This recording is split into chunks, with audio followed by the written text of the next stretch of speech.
नमस्कार। परिवार के सभी साथियों से, जो इस संस्थान से जुड़े हुए सभी बंधुओं से, महानुभावों से बड़ी प्रसन्नता हो रही है मुझे सूचना देते हुए 31 अक्टूबर को इस भोजनशाला को 1 साल पूरा होने जा रहा है। इस अवसर पर 1 साल होने की खुशी में जो इसका सेवा भाव है, भोजनशाला के जो प्रयासों से जो काम हुआ है 1 साल का, वो सारा एक शाम शहीद के नाम एक प्रोग्राम करेंगे। उसका टाइटल ये होगा 1 साल की सेवा शहीद के नाम। बड़ा अच्छा प्रोग्राम करेंगे। मेरी निवेदन है प्रोग्राम को अटेंड करने के लिए पधारें और अपने साथी बंधुओं को, मित्रजनों को भाग लेने के लिए बताएं, उनको प्रेरित करें और हम जो क्या कर रहे हैं उसके लिए भी बताएं। इसके साथ में आप कुछ उस प्रोग्राम में कुछ एक्टिविटी देना चाहते हैं, कुछ पार्टिसिपेट करना चाहते हैं, किसी तरह का कोई सांस्कृतिक प्रोग्राम है, कोई गीता पाठ वगैरह कुछ करना चाहते हैं तो इसकी बताएं। और एक सुझाव ये तो कैसे किया, अच्छे से अच्छा कैसे किया जाए ताकि संस्थान का जो है अच्छा नाम हो, अच्छा काम हो, जन समूह तक इस संस्थान के बारे में जाए और संस्थान से जुड़े। अभी तक जैसे 250 जनों का ये होता है, 50-60 जनों का दलिया होता है, यानी कि 300 जनों का भोजन होता है। संस्थान चाहती है थोड़ी इसकी कैपेसिटी बढ़े। प्रोग्राम का एक ही मोटिव होगा कि अब हम जल्द से जल्द शाम की सेवा चालू करेंगे, जिसमें सुबह सवेरे की तरह इसमें शाम को भी वही मेनू रहेगा। 2 सब्जी होती है, रोटी होती है, खिचड़ी होती है, विशेष अवसर पर मिठाई वगैरह होती है, अच्छे त्यौहार वगैरह, कोई जयंती वगैरह होती है उस पर मिठाई होती है।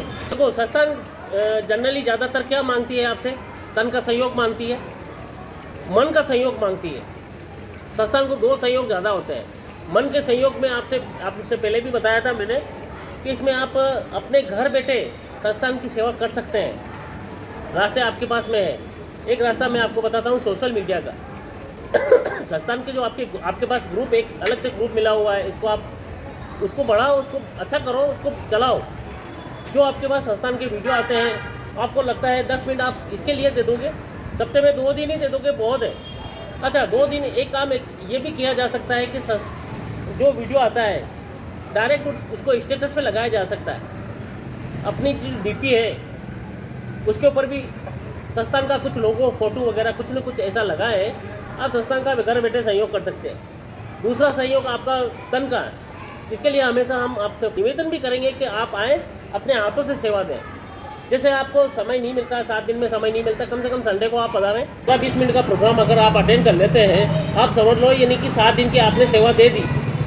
संडे का जो प्रोग्राम है उसमें आप जो अटेंड करते हैं उससे काफ़ी आपको संस्थान को बेनिफिट मिलता है। तो आप संडे को 15-20 मिनट उसके लिए दे दो। 10, सवा 10 बजे पधारो, 10:30 तक चले जाओ। उसके बाद में आप सेवा दो, तन का सहयोग दो, बहुत अच्छा है। एक आता है धन का सहयोग।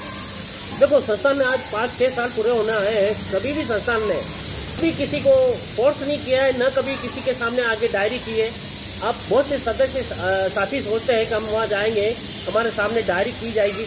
मैं उनसे निवेदन करता हूँ आप पधारें, जो आपको अच्छा लगेगा, आपके मन को भाएगा तो आप करेंगे।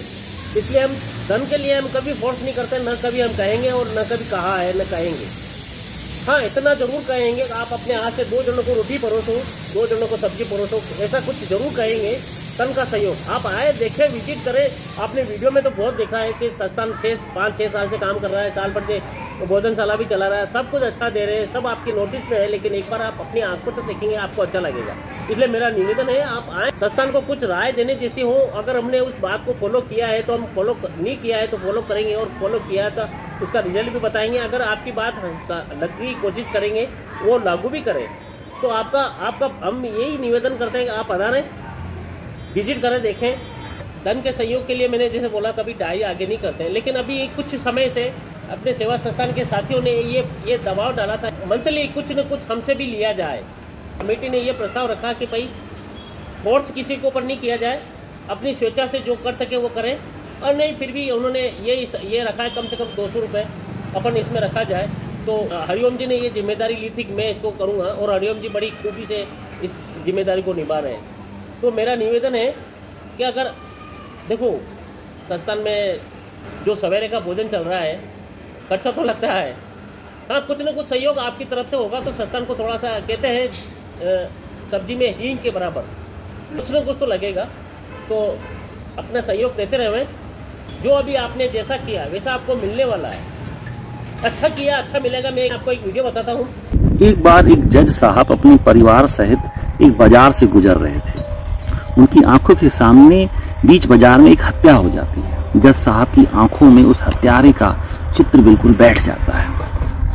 दूसरे दिन अखबार में न्यूज भी आती है, हत्यारा पकड़ा जाता है। जज साहब संतुष्ट होते हैं। 4-6 महीने बाद वही हत्या का केस जज साहब के कोर्ट में आता है। लेकिन जज साहब तब बहुत हैरान हो जाते हैं तो देखते हैं जो अपराधी खड़ा था वो नहीं था जिसे उन्होंने देखा था। लेकिन सारे सबूत, सारे गवाह उसके खिलाफ थे और सजा निश्चित तौर पे उसे होनी थी। जज साहब बहुत असमंजस में पड़ जाते हैं कि ये मेरे हाथों से क्या होगा, एक बेगुनाह को सजा हो जाएगी। जज साहब अपने गुरु के पास जाते हैं। उनके गुरु बहुत पहुंचे हुए थे और उसको सारी स्थितियां अपने गुरु को बताते हैं और वो कहते हैं कि मैं अपने आप को अपराध बोध महसूस कर रहा हूं, मैं एक बेगुनाह को सजा देने वाला हूं। उनके गुरु कहते हैं ऐसा नहीं है, ये सब कर्मों का खेल है। तुम्हारी नजरों में वह अपराधी नहीं है, लेकिन ऊपर वालों की नजरों में जरूर कुछ न कुछ उसने ऐसा अपराध किया होगा जिसकी सजा उसे अभी मिल रही है। लेकिन जज साहब का मन नहीं मानता और वो निर्णय करते हैं कि उस व्यक्ति से मिलने वो जेल में जाएंगे। उसके जज साहब के पैरों में आके गिर पड़ता है कि मैं बेगुनाह हूँ, मुझे जबरदस्ती से फंसाया जा रहा है, मैंने कोई हत्या नहीं की। जज साहब कहते हैं निश्चित तुमने हत्या नहीं की है, मुझे पता है, लेकिन मेरे गुरु कह रहे हैं जरूर तुम्हारे कुछ न कुछ कर्मों का खेल है। कुछ याद करो, कुछ ऐसा कर्म तुमने किया हो जिसकी सजा तुम्हें अभी मिल रही हो। वो व्यक्ति कुछ सोच में पड़ता है और शांत होता है, बोलता है आपके गुरु बिल्कुल सही कह रहे हैं। कई साल पहले, 15-20 साल पहले जब मेरी पहली शादी हुई थी तब मेरी पत्नी से मेरा झगड़ा हुआ था और मैंने उसे बालकनी से धक्का दे दिया था। लेकिन वह एक एक्सीडेंट साबित हुआ था और मैं बच गया था।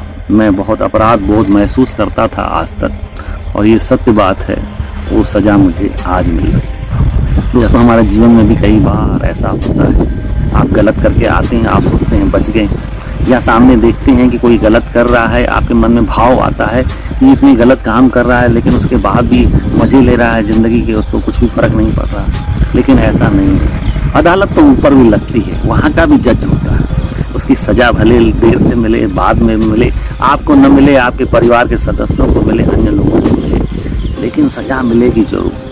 तो दोस्तों कभी भी बुरा कर्म करें, कभी भी गलत कर्म करें, ये मत सोचिए कि आप बच जाएं। कभी किसी न किसी रूप में वो सजा लौट के आएगी। और इसके विपरीत आप जब अच्छा करते हैं, किसी का भला करते हैं, आपको तुरंत कोई प्रतिफल नहीं मिलता, लेकिन सब्र कीजिए, धैर्य कीजिए। परमात्मा उसकी भी खबर रखता है जो आप अच्छे कर्म करते आते हैं, उसका प्रतिफल भी मिलेगा। जरूरी नहीं अभी मिलेगा, कुछ समय बाद मिलेगा, कुछ सालों बाद मिलेगा जरूर।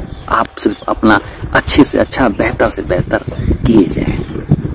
इन महानुभावों ने अच्छा बताया था, एक संदेश था, भली बात बनावटी हो लेकिन इसकी बात को आप समझे। इसलिए मेरा निवेदन है आप सहयोग देवे, जो सहयोग बन सके संस्थान को सहयोग देवे और अपने हाथ से जो पुण्य लाभ अर्जित कर रहे हैं, देखो पुण्य की जड़ पाताल में होती है, ये तय कर ले। भूखे को खिलाना और भरे पेट को खिलाना काफी अंतर है। इसके साथ में मैं अपनी बात यही खत्म करता हूँ। बहुत बहुत धन्यवाद।